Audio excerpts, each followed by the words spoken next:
आपका परिचय? मेरा परिचय मोहम्मद सलमान अंसारी, मैं ग्राम निवास पिपरा। मैं 2024 में मांडू विधानसभा 24 में चुनाव इस बार फिर मैं लड़ रहा हूँ दोबारा। पूर्व में 2014 में मैं निर्दलीय प्रत्याशी था, उसमें पब्लिक का अच्छा स्नेह प्यार मत मिला था, उससे मैं पूर्ण रूप से संतुष्ट हूँ। और इस बार भी हमें उम्मीद है कि अच्छा से अच्छा हमारे पक्ष में मेरे चुनाव चिन्ह में मतदान करेंगे। अभी तक सलमान जी आपने कहाँ का भ्रमण किया? मैं अभी तक भ्रमण में जनसंपर्क कहिए, वो बड़े बड़े बैनर नहीं, मैं लोगों से खास जाकर के ज़मीनी स्तर से मिल रहा हूँ।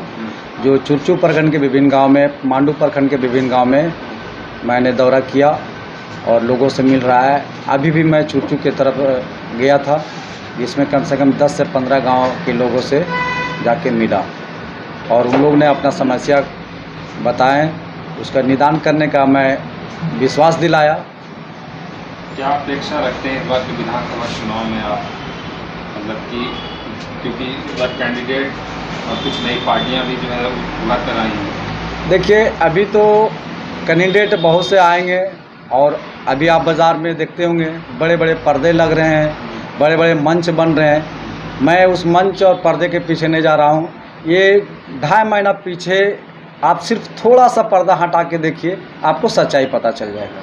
आज मंच में बहुत से सारे वादे हो रहे हैं, मैं वैसा झूठा वादा ना आश्वासन किसी को दे रहा हूँ। और पूर्व में ये पंचायती राज से पूर्व में मैं जनता के सेवा में काम कर चुका हूँ। जैसे कि बच्चों को पढ़ाई में एडमिशन के लिए जन्म सर्टिफिकेट बनाना पड़ता था, वो हमने करके दिया। हमने कन्यादान योजना कराया, इंदिरा आवास करवाया, पुल पुलिया वगैरह करवाया, वृद्धा पेंशन करवाया, विकलांग पेंशन करवाया। और बीच में मेरा बच्चों के इलाज के लेकर के जो मेरा भेलावर से जो नाता जुड़ गया था, उसमें मेरा बीच में सर्किल टूटा था। लेकिन फिर मैं 2 साल पीछे जा कर के अभी लोगों से जनसंपर्क करके और सभी से फिर नाता जोड़ा और अच्छा परफॉर्मेंस देखने को मिलेगा।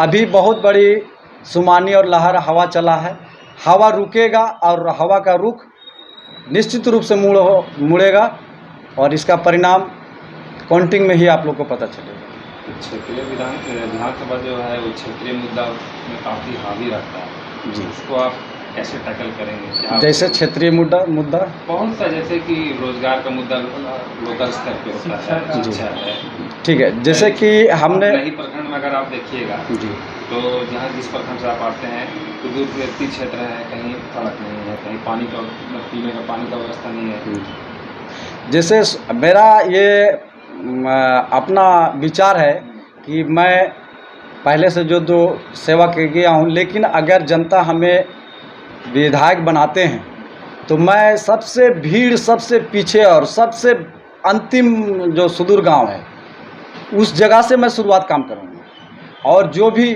शिक्षा के बारे में आप बोल रहे हैं, लोग तो बोलते हैं कि शिक्षा पर मैं ध्यान दूंगा, रोजगार पर ध्यान दूंगा, स्वास्थ्य पर ध्यान दूंगा, ये सरकार का प्रावधान है, उसमें होगा ही। लेकिन मेरा ये कहना है कि अगर हम विधायक बनते हैं तो विधायक का जो मानदेय होती है उसमें 50% मैं शिक्षा में लगा दूंगा। पैसे के अभाव से किसी का रोड़ा ना बने कि वो शिक्षा नहीं प्राप्त कर सके।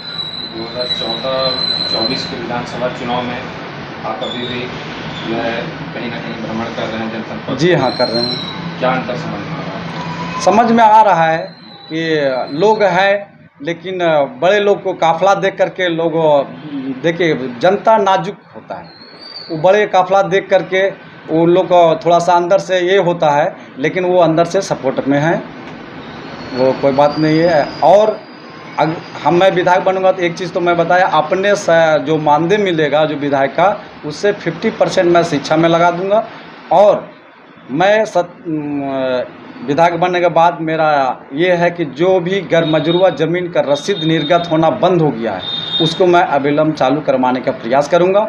और जो भी गरीब परिवार, जो चाहे वो गैर मजरूआ ज़मीन में हो, जीएम लैंड में हो, या और भी किसी तरह का सरकारी ज़मीन में अगर घर मकान बना लिया है, जो तबाद कर रहा है, तो उसको मैंने पट्टा दिलाने का प्रयास करूंगा कि ताकि उन लोग का घर बसा रहे।